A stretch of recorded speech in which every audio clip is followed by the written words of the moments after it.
Catalina, Josh Neighbors, the Neighborhood Watch on Crystal Ball College Football, joins us now. And Josh, it's Prove It Week for a lot of teams in the country. This is, where you could potentially have your dreams dashed into the season. And I'll just start with Florida State and Clemson. Florida State loses this game, then LSU game doesn't mean much unless they go haul off and win all the rest. And for Clemson, if Clemson wins this game, then they're maybe not dead like everybody thought after the Duke game. Paul, nice to talk to you once again. I have to ask you first, scale of 1 to 10, how nervous are you? 10 is not a high enough number. So, okay. Yeah. That's how I feel too. That's how I feel too for Florida State because, and honestly, I know this sounds crazy. I saw that line when it opened and I was like, 10% of me was like, there's a chance Clemson might be favored by the end of the week. Now it went the other way, which I think was ultimately where we were going to head. But Clemson has dominated the series, right? In recent memory. And so Florida State, the red bandana game last week, Boston College, that was just such a really strange game overall. So I guess you could throw it out. Maybe the big question, this is the one everybody else is having too, is, does Clemson have enough meaningful playmakers, right? Their wide receiver room is a casualty of Dabo Swinney not being willing enough to go and hit the portal. Conversely, the other side of things, the Florida State wide receiver room is a product of a willingness to adapt to modern college football. And so I'm going to side with the side that is adapted to modern college football. And I grew up in 26, Paul, so I watched a lot of Clemsoning growing up. I watched Clemsoning stop. I don't think we're back to this isn't Clemsoning anymore. This is something totally different because the way college football is going is different. This is just a failure to adapt. And so on principle alone, I'm going to go with the team that looks like they're adapting more. I'm going to go with the coach who looks like he's adapting more. I'm going to tentatively, a 6 out of 10 in confidence, so not very high, go with your Florida State Seminoles. Yeah, I'm 50-50 because I think this has become a rivalry game, and you can't really, it wasn't a route. Florida State has two main rivals, and now they have a third, and that would be Clemson. Right. So, it's only developed that in that now Clemson has dominated this thing for 7 years, and Florida State hasn't won since Jameis Winston left. So that's got to be the difference. That's their biggest advantage. That's the biggest advantage because the players in the field are no longer Clemson's biggest advantage in this game. Would you agree with that? Yeah, absolutely. The psychological part of it's the advantage. Yeah, that's what it is. They've just held it over their heads. Now, elsewhere, we have Oregon and Colorado. The Deion hype train rolls into Eugene. And this is going to be interesting to see, even if they do wind up losing this game, which they are 20-point dogs in it. If they do, do they shatter that spread, which I think is because of the way they play is a huge possibility. And two, how do you respond to playing the best offense that you have seen, the most complete team you've seen all year, one that you can point to with Oregon and go, their problems are not as big as everybody else's problems. They don't have many. Right. Yeah, this is going to be a go to the craps table, let's play some, or, go to the casino rather, and let's play some red zone roulette, right? Yeah. Because it's going to be a lot of yards. And then, I think Oregon ultimately wins the game. I think how close the game is going to be defined by how well Colorado's defense bows up in the red zone and gets stops down there. And, how often their offense does the same thing. How often do they score? Now, here's what I will say. Shedeur Sanders, that is a guy who wants to stand in the pocket and he wants to make a play. I will give this kid a lot of respect. He is a tough customer, sometimes to his detriment. But it is really worked out. He wants to hang in that pocket. He wants to hold that football. He wants to get through those reads. He wants to make something happen for his team, which is weird if you're in shoot offense. It's a guy committed to getting through his reads. But you love to see that. I think it's actually better for his NFL prospects that we're seeing that for him. So Yeah, I think that's a compelling part about this game, but Oregon's got the better horses. I think depth wise they're in a better spot. And look, man, if Colorado State's offense can do it to you, there's a good chance Bo Nix and Oregon's offense can do it to you. And I've got a lot of confidence in what's going on right now. And Dan Lanning has talked a lot about this game, about this team. I think they're going to back it up, and they're at home too. So I think Deion's teams have been, generally speaking, well prepared. I thought last week they weren't well prepared, which was odd to see against Jay Norvell's team. But I think this week they're going to be very well prepared. So yeah. I'm expecting a close game, but I think Oregon's just got a little bit more quality. I wonder if he seized. I mean, he was going to seize on the sunglasses thing either way, but if he leaned into it a little bit harder because he knew his team wasn't maybe going as well and needed to wake him up before they went in there. And of course, they didn't wake up until late in the game. So no, they didn't show who they were the previous 2 weeks until very late in that game. All right, Alabama and Ole Miss, Josh. What level of alarm bell needs to be going off at Alabama about the quarterback right now? Or is it not just the quarterback? Is it maybe their roster, while still fantastic, is not as deep and meaty as it used to be?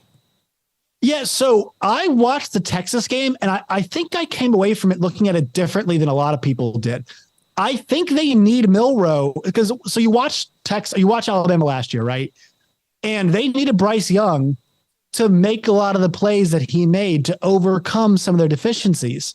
And Jalen Milroe is not that guy. Now, how many guys are Bryce Young? He was a number one pick for a reason. He was a Heisman Trophy winner for a reason. The guy is a spectacular player. And I watched that Texas game, and did he miss some open throws? Yes. But there's a lot of plays that if you insert not as athletic quarterback, if you insert Tyler Buckner there, they eat a lot more sacks. And they don't have as many chances to spring big plays as they did as when Milroe was in the game. And so I came away from that contest feeling a little bit differently. And I was shocked last week when they went away from him because there were opportunities to hit massive plays against Texas. Milroe just didn't make the throws, but what you gave up in the throwing department, you made up for in the fact that he extended some plays that the other quarterbacks on their roster would not have been able to extend in a meaningful way. And so this is not just about the quarterback situation for Alabama, in my opinion. No, I think their roster is not as good as it has been. And like, look, most teams that aren't named Georgia would still probably swap rosters with them. You know, like there's not that, but the rosters are a lot closer, so you have a chance to lose more games because would Michigan, Ohio State, Texas, LSU flip rosters with Alabama? No. Right. And that's more teams than would have in the past. Florida State too. Yeah. Yeah. No, there's teams that would be like, no, you guys, that's great and all, but we're fine. We're good. So yeah, that's a big difference. Cam Rising is back for Utah. If that was not the case, I would pick UCLA in a walk even in Utah because of their offense. Their plan to keep you in a rock fight without Cam Rising in the game probably doesn't work against Dante Moore, who probably people haven't seen enough yet, and that high-flying Chip Kelly offense. Because even on a bad day, they're going to have like a 24-point day. Like Chip Kelly will go in and be like, we only scored 24. And Utah right now was not doing that. Cam Rising comes back. I flipped my pick to Utah because they're at home. Cam Rising's back. They can make it the kind of game they wanted to. And they were in a shootout with UCLA last year anyway. So do you think that we see maybe a similar game that we saw last year, even though this is Cam Rising's first game? Yeah, I mean, I hope UCLA has enjoyed their spring training. I'm not really sure what they've been doing the last 3 weeks. Yeah. Their schedule's been horrible, and they've been treating the games like spring training games, essentially. Look, Utah has had this like really challenging schedule. I mean, they had the Florida game, relatively speaking, is what I'm saying. The Florida game, the Baylor game, and then Weber State, I think it was Weber State, right? Yeah. Not a bad FCS school either. And so they've been through it already. At home is the big advantage, right? Them being at home is such a massive advantage. And I think they can even take a quarter or two to ease Cam Rising into things. But I think he's ready to go. I think they, and we've heard things about him. We've seen him warming up, seeing it ready. Their team, and this is credit to Kyle Whittingham, their program now is so good that they have been able to get by with third and fourth string quarterbacks. And look, Nate Johnson, who was a top 100 guy, I believe, who saves their tails against Baylor, was like the third or fourth guy off the bench. Like, oh my God, you talking stash guys like that now? They can overcome not having the two best quarterbacks. So hell yeah, this is I don't want to call them a national power yet, but like west of the Rockies, Utah is a power. Utah is a legitimate power west of the Rockies now. And so I'm going to roll with them because they're at home and they're going to get their guy back. Yeah. So I'm a believer. Of all the teams coming in, like ranking, like who the 8 teams that stayed should be the most afraid of, obviously it's Deion in Colorado because he's not even scratched the surface of what he's going to do yet. And that's what's really scary. Utah, because they are such a machine. And then to me, UCF, because they've got, one of the best coaches in America, and Gus Malzahn, a guy who's been in national championship games, who's coached in the SEC, and now can recruit a little bit more in Texas to add that to where he actually is in Orlando, Florida. But Utah is scary because as long as Whittingham is there, or they have that Whittingham mindset, say he retires and they hire somebody who just thinks exactly like him, they're going to be the toughest out because you will not be able to just rely on a certain way to beat them because they're going to punch you in the stomach. Mm-hmm. Yeah, they are a gut punch team. Yeah, you put it perfectly. They want to punch the stomach. Yeah, absolutely. All right.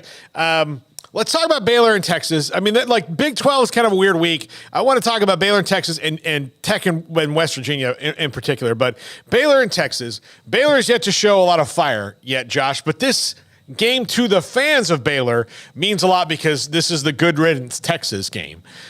So there will be some emotion there, but there'll also be a lot of Texas fans there. Texas, this is a prove it week to, kind of different than Florida State and Clemson. Florida State's problem last year was they beat everybody that they were supposed to, but any game that they were not the favorite, they proved that they weren't. This is a game where they can do that against Clemson, as where Texas' problem is when they're the favorite, most often they win, but when they weren't, they would lose these games that nobody saw coming. Yeah, I think the good news for their schedule, the way it started off, is that they've been able to like the Rice game, people were like, oh, they look bad. But it's like, well, they're preparing for Alabama. And the Wyoming, they didn't look great in the beginning, but it's also because, they've got Baylor on the horizon. So I'm of the belief that they've been getting ready for this game. I think this might be a hammer and nail situation. Baylor, to me, has not shown the type of quality in terms of player. And the effort level's been, I'm not sure if it's a mixture of effort plus quality. I think that's kind of a situation, but I know last week's game was weird, but this is kind of last stand time because if you get off to a 1-3 start, and look, they can kind of shake things up when Shapen gets back, but we don't know when that's going to be. So at some point you need to show something. And look, they were tough against Utah, but in the end of the game, they crumbled. Their spine was not as tough as it looked like it was going to be at the beginning of the game. So there's a lot on the line here, in my opinion, for the Baylor Bears in terms of what kind of season is this going to be for them. But I'm thinking more hammer and nail. And I think Texas is ready. I think Texas is ready to make another statement this week because it's been a week, and I think people weren't overwhelmed with their effort against Wyoming last week. Yeah. Now, Texas Tech is kind of a weird story this year. They had that upset against Wyoming, or Wyoming upset them at their place, which I'm sure the next time Wyoming calls and says, you want to make that same deal again, Tech's going to be like, we'll get back to you. And then West Virginia. Missouri, they've caught Wazoo at that game too, so I'm not sure why teams keep going to play them so early in the season. Yeah, no, look, Craig Bohl's going to get you. He's got it. He's thinking about already, it. Yeah. And look, he went into Austin last week with that same kind of confidence. Carried it into the fourth quarter, and then it was just too much. So, but then they lost a very spirited game against a really good Oregon team we've already talked about. West Virginia got thumped by Penn State, which most people thought they would, but now they've turned around and they've beaten a Pitt team that they really, honestly, after watching the game, they probably should have beaten. Phil Jurkovec is struggling to complete passes, and even without their starter, their defense played really well. Neil Brown is playing this entire season with a chip on his shoulder because he knows every win counts twice as much for him when it comes to keeping his job. This one for the rest of their seasons, to me, is big for Joey McGuire and Neil Brown, and for Neil Brown, the rest of his career in Morgantown. Right. So I've come into this season with West Virginia saying that I thought Neil Brown had to coach his way back onto the hot seat. I have been so unimpressed with what that program has brought to the table. And I have been very impressed with what's happening this year. Number one, he's taken back play calling because he has said, if I'm going to go out, it's going to be on my terms. Good. That is the way this thing should be. They have given you an extra chance, it feels like, right? Because of financial issues and that bad contract extension. And so I've been asking, what does West Virginia do well? Well, they want to run the ball and they want to play some defense. And I thought their effort against Penn State, they were outclassed, thought the effort was great. I was a fan of the effort in that game. Then last week, I love what I saw, despite the fact the quarterback goes down, your running back goes down. They were fighting the entire way. And look, they're going to win some, they're going to lose some. But they were mixing things up, Paul, when it came to running the football last week.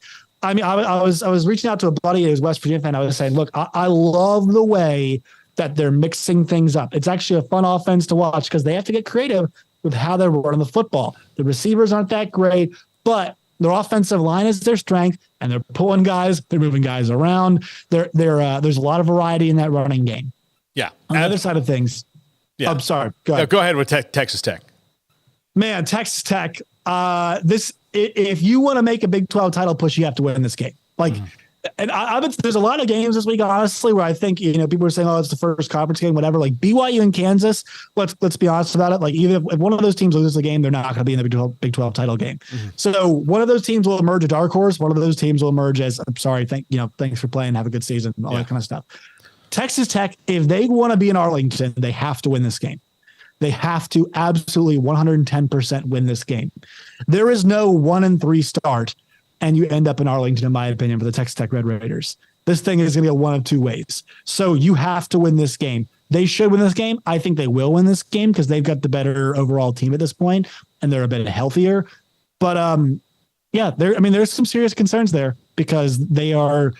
I know last year the big thing was, hey, we win close games. Well, when you play the way they do, right? Like you can take the games will go on these big swings because you might score fast. But if you play that fast and you hang your hat on playing fast, if you go 3 and out 3 times, you've had the ball for maybe 2 minutes total.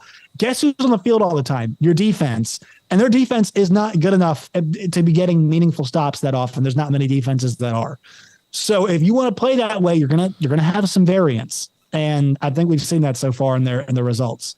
Yeah, I think with Tech, look, you don't just replace a Tyree Wilson, who is, some guys are just insane pass rushers, and that makes up for so much on your defense because you're like, oh, we got a 3 and out here. Well, how'd you do that? Because Tyree Wilson sacked the guy for a 7-yard loss. Like that's how you got the 3 and out, and then you take him away, and you might still get some sacks, but you're not going to have those plays like he made. So I think they're seeing a little bit of that. I think that over time, I'm very bullish on what Joey McGuire is going to do in Lubbock. I agree. But, having a Tyree Wilson changes your whole thing. For any, you put Tyree Wilson on Georgia, all of a sudden they're even better. They'd be like, oh, we didn't think things could get good. And we have a Tyree Wilson. Top 5 picks don't grow on trees. They don't. They're a hard thing to come by. All right. There is at 6:30. There is a 3-game slate, and I'm sorry to leave Texas and Baylor out of this, but a 3-game slate that is going to be difficult to choose from. The Pac-2 championship in Washington State and Oregon State, Notre Dame and Ohio State, and the whiteout game, Iowa at Penn State. If you had to pick one, if I told you, Josh, we can only give you one TV channel, you have rabbit ear antennas, only one's going to come in, and you get to pick which one is going to come in. Which one are you doing?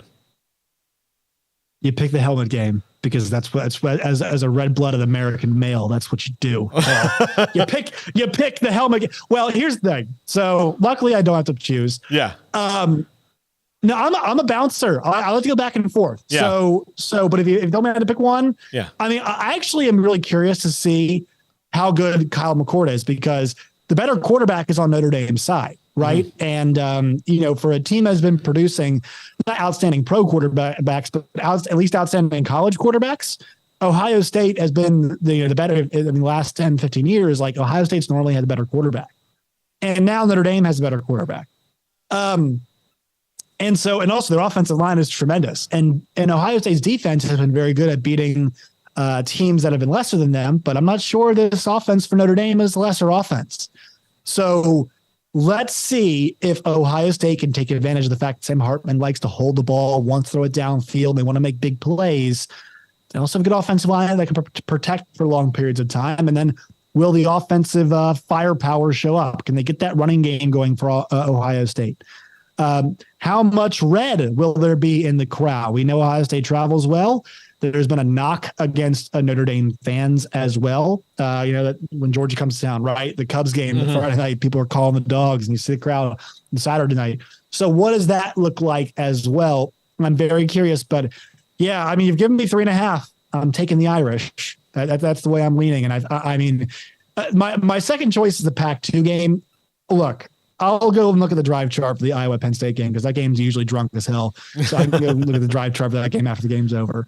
I'll get to the highlights of that game. So I would go number 1, the helmet game, Notre Dame and Ohio State. Number 2, I would go Pac-2 championship. And number 3, I would go with the Iowa Penn State game. I think that the Pac-2 championship game is going to be electric. It's going to be so much fun. The Cam Ward, DJU, like, this could be so much fun to watch. I agree. Both those programs, like, they're brethren, except now they have to hate each other tomorrow. I love it. Yeah. Like, we're in this together, but F you for 24 hours. Well, a Pac-12 title, a legitimate Pac-12 title contender will emerge from that game. Yes. I think more so Oregon State if they win the game, but I think a title contender will emerge. Yeah, absolutely. Well, Josh, thank you so much. Enjoy the football weekend. We'll talk to you again soon, man. Always love having you on. Appreciate it, Paul. We'll talk soon. All right, Josh Neighbors, Crystal Ball College Football, the Neighborhood Watch. That's our